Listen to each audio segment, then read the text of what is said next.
మహారాష్ట్రకు 560 టీఎంసీలు, మహారాష్ట్రకి 585 టీఎంసీలు, కర్ణాటకకి 734 టీఎంసీలు, ఆనాటి ఉమ్మడి ఆంధ్రప్రదేశానికి 811 టీఎంసీలు, మొత్తంగా 2130 టీఎంసీల నీళ్లను 3 రాష్ట్రాలకు బచావత్ ట్రిబ్యునల్ 1976లో కేటాయించడం జరిగింది. అధ్యక్ష, ఈనాడు తమరి ద్వారా నేను ఈ అంశాలను ఎందుకు ప్రస్తావిస్తున్నా అంటే, ఈ నీటి కేటాయింపుల ప్రాతిపదికనే వివిధ రాష్ట్రాల ప్రారంభించుకోవాలి.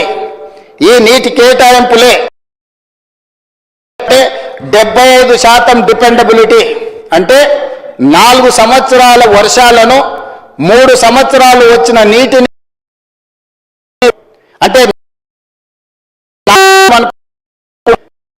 సంవత్సరాలు అత్యధికంగా వచ్చిన వర్షం ఇది నీరు, ఇందులో నీళ్లను కేటాయిస్తున్నామని చెప్పి మహారాష్ట్రకు 585, కర్ణాటక 11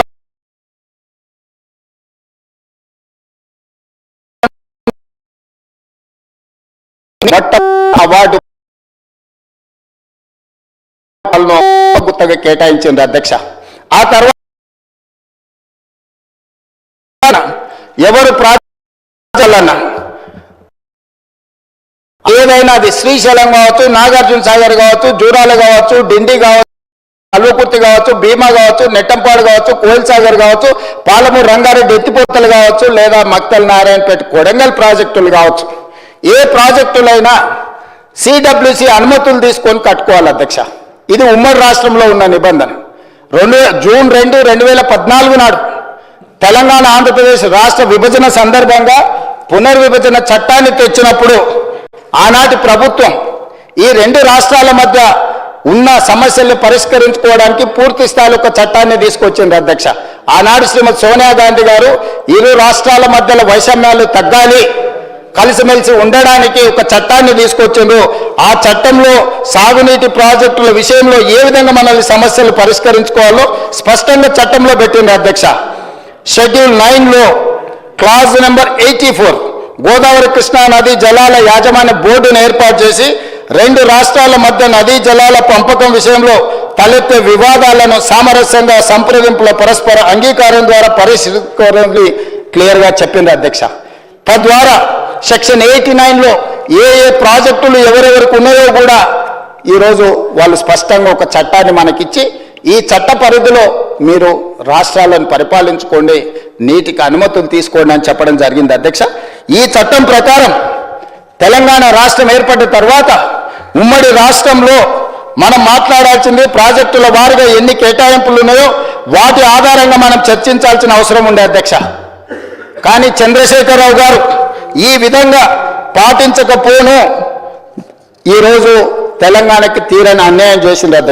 అధ్యక్ష, బచావత్ ట్రిబ్యునల్ తర్వాత 1997లో కర్ణాటక అభ్యంతరం పెట్టింది.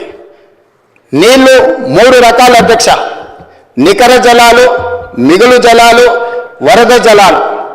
811 టీఎంసీల నీళ్ళు ఏవైతే మనకి ఇచ్చిండ్రో నికర జలాల మీద నిర్మించే ప్రాజెక్టులే కాకుండా చివరి రాష్ట్రంగా మహారాష్ట్ర వాడుకున్న తర్వాత మిగిలిన నీళ్లు కర్ణాటక వాడుకొని, కర్ణాటక తర్వాత ఉన్న ఆంధ్రప్రదేశ్ నీళ్లు వాడుకొని, ఎప్పుడైనా అధిక వర్షం అంటే మిగులు మన ప్రాజెక్టులు కేటాయింపుల కంటే మిగులు జలాలు ఉంటే అవి బంగాళాఖాతంలో కలుస్తాయి, సముద్రంలో కలుస్తాయి. కాబట్టి ఆనాడు ఉమ్మడి ఆంధ్రప్రదేశ్ ఒక ప్రతిపాదన తీసుకొచ్చింది.